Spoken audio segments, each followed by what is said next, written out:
Ole, ole, ole, ole, and we go ha, ha, ha. What is this? This is the 2007 AFL redraft that I've posted on my YouTube channel, FTFooty. Check it out. I do in-depth redraft analysis. But this is a short TikTok version where I go through them all. Now, at number 10, I've clearly put Callum Ward. I can't remember who else is in this draft. Usually on the YouTube videos, I do an honourable mentions where I go through maybe 3, 4, 5 players who probably should be in this list, but I haven't put them in. Now, for these redrafts, by the way, I'm not just doing the best to the 10th best player from that draft. It's if I'm drafting these players and I knew what their careers were going to be, who do I want in my team, what positions are more important, who's got the leadership, stuff like that. So not just the player. Put Callum Ward at 10 because he is a great leader and was a great player, but never something special. Scott Thompson, he's a full or key defender, very important position on the field, and also longevity there. Great for North Melbourne. For Jack Stephen, the reason I put him in is that X factor. Yes, his career was cut short, but when he was prime for Saints, he was really good. For Easton Wood, the reason I had him in there was purely on the basis that he's captain of flag, and he's just an exciting defender.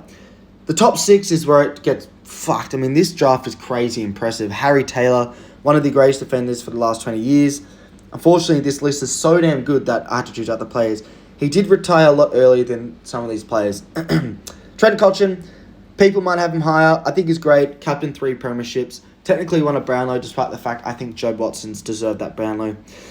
So he has the accolades, he has the performances, he has the longevity, but I just think that midfield position isn't as important as the next guy, who is Taylor Walker, being a key forward, still aging like fine wine. He's the only player from this list who is still currently an amazing player.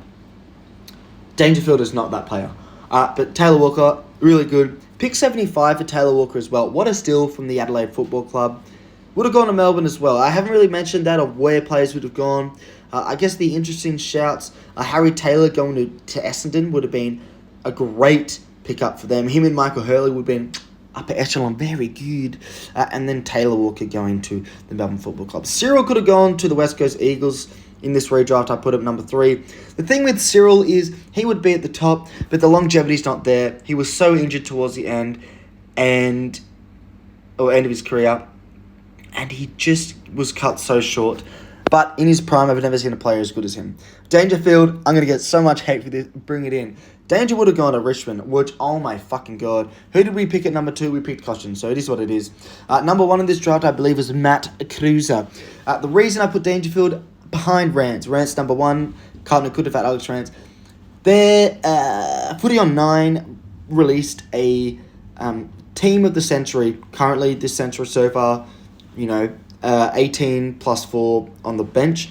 Dangerfield did make the team. Alex Rance not only made the team, but he made the starting 18. So, in terms of them for their position, Dangerfield's obviously... I don't have to speak about what Dangerfield has done. I've got to defend Rance here.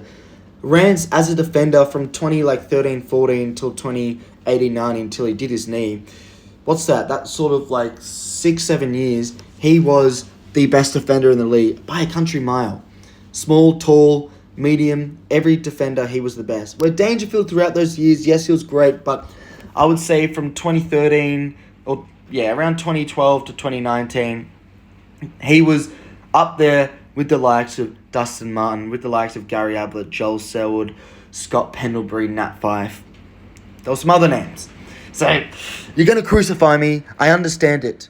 But also, Alex Rance's position is more important as a drafter. You get way more midfielders than defenders these days. There's so many good mids, but are there many good defenders?